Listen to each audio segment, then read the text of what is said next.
But no, Alex, it's your point about this kind of like over and over again. There's been like just these rehearsals among American liberals about hoping for some kind of like institutional mechanism to save them from conservative politics. Other like they whether it was Fitzgerald or Mueller or like, and then in other areas like the Erskine Bowles, they always want like some sort of commission or some sort of nonpartisan savior to just come in and be like, they're the bad people, get rid of them. Yeah, and what they want is for the adult in charge to come down and say, this side is obviously right, and like you should go to timeout. Yeah.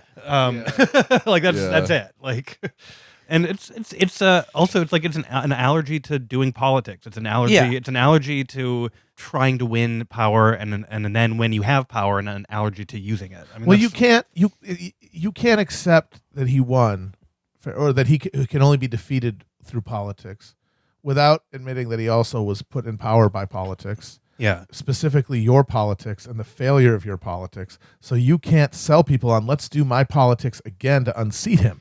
Yeah. So you have to act like there's some sort of asterisk that doesn't implicate you, which is in this case is Russia.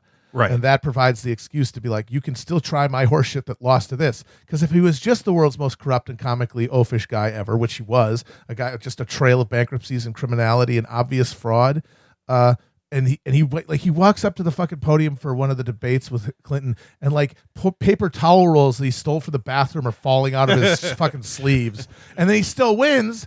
Your politics is dog shit and over. But if some hackers hack the Gibson, then it wasn't your fault. Yeah, and I mean, what's funny is like, again, it was so much misplaced energy, because if you wanted to put an asterisk, it's not Russia, it's fucking Comey. Like, he's the actual asterisk. Yeah. Like, and he's not like a resistance hero anymore, but no one is like dragging him through dog shit every day like they should. How about the fucking electoral fucking college? Yeah, yes. It's like, how many times does it have to happen? Yes, it's like, how do you get more votes and lose? How did you let it happen again? Well, how did you let it? You got how me. Did you let that happen? Concern it. There's so many. There's voter suppression. Yeah, exactly. There's a billion fucking things. Yeah, but like so. If you want like voter suppression, then I mean you'd have to actually do politics to fix that. Yeah, like, you'd have to actually contest elections and win them. And I mean, like, all of this that we're talking about, like, this all fits perfectly into your piece about Mitch McConnell as sort of like the kind of defining political figure of our era, because like all of these threads sort of run through him as this guy who, rose to be leader of the Senate, and the only thing he like really believes in is becoming leader of the Senate. But in order to do that, it depends on the total, like anything possible to keep Republicans in power, like even though the majority of the country does not want them in power. And that is really his genius that you capture in this piece. Yeah. Is like that he has figured out a way to not like just basically defer all legislation or regulation to courts that are now being stuffed with actual vampires. Yeah. Yes. Yeah. And that's one of the like funny things about him is that he wanted to be the leader of the Senate, which he did, and so now they sort of wonder. I almost feel like when the Republicans tried to do their healthcare repeal, and when they jammed through the tax cut, I almost feel like McConnell didn't really want to do that. Like, he was just like he doesn't actually care. Now, here's someone who doesn't care about policy basically at all, and just wants power for its own sake, and then like. Republicans theoretically had the power to, eliminate Social Security or something, and they didn't because they knew that would hurt them electorally. But his whole career is like has been advancing to run this institution that he has now effectively defanged from its ability to pass legislation or do anything. Well, you talk about like the example of like his most famous achievement was after Obama was elected in 2008, flatly stating it will be our goal to stop him from passing any legislation. Yeah. And then, as you point out, like one of the things that they denied him doing, a thing him and all of his advisors desperately wanted to do, was to cut Social Security and Medicare in a big grand bargain to lower the budget deficit. Yeah, it's like a really incredible moment in American politics where the popularly elected and popular Democratic president and his entire administration is like, what we would like to do is reduce Social Security benefits. That's what we want to do. And the Republicans are like, we can't make a deal with you. Like we just can't. We can't make that deal with you because the act of making the deal itself would be seen as a positive to you, even though it would be our legislative or policy goal. If those are your politics, obviously you can't negotiate with that. And the incredible thing is it took Barack Obama 6.5, 7 years to actually realize that.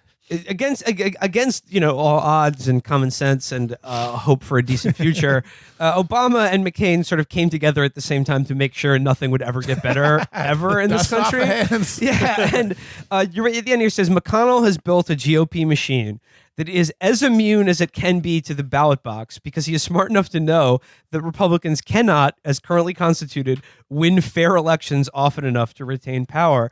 And this couldn't be more obvious now that finally it seems like people are kind of starting to get the fucking message about how fucking disastrous the Electoral College is, and are trying there are rumblings that we should get rid of it, but I think the desperation in response in defense of the Electoral College. Have you been following that? Yeah, it's so funny. I mean, because the arguments that people are coming up with to preserve this obviously idiotic and fraudulent, anti-democratic institution, it shows you how much they know that simple fact to be true. It's the most McConnellian thing because there's no effort put in being plausible. Yeah, exactly. You don't care if you sound like an idiot. Alex, did you see Matt Lewis's take on this? Which one was Matt Lewis's? I think I saw it. Matt Lewis, he posted that stupid electoral map. Oh, yeah, where it's just red and blue. The county map. The county map, and he just says, without the Electoral College, this map won't be good enough to elect a single Republican. It's like, of course, you fucking idiot, because square mileage does not equal people. There are more people in this zip code right now than there are in the entire state of Wyoming. Correct. Yeah. And the other ones but the thing is, if you tell them that, they just say, well, that's not fair. Yeah, I know. That is one man, one vote. What the hell? That's my favorite thing I saw was without the Electoral College, big states will bully small states. What does that mean? That's insane. That's insane. Well, I guess that's literally a child looking at at a map of all 50 states. What's stopping Texas from beating up Oklahoma? It's so big because it's thinking from the era of the founders when there was an assumed unity of interests between large states and small ones. That's not the case. There's not one small state agenda that all the mean big states are going to beat up on. Right. It's literally looking you're arguing for the Electoral College and you're like, but wait till the tobacco planters get a hold of this. It's the same thing. Some of them are so baffling. There's a surface plausibility to the Matt Lewis thing as stupid as this because just look at that map. That's a lot of red. You got to think about it for a second. But one guy was saying things like, Electoral College is getting rid of the Electoral College would be terrible for a state like Mississippi. Yeah, and it's because no one will campaign there. No one campaigns. No one campaigns in Mississippi now. Yes, it's what are you talking about? We all know what happened. It would be malpractice for a campaign to go to Mississippi. And why would anyone that about North Dakota? Yeah, they don't go there ever. You fucking dumbasses. There a lot of the. That's the funny thing about the Electoral College as it currently is that there's a shit ton of small states that no president ever. Most states sets it's a foot handful in. Of states. It's a smaller and smaller handful of states. Yeah. So what the hell difference does it make? But I do think part of it is ideological on the part of conservatives who want to defend it because they know the advantage it gives them.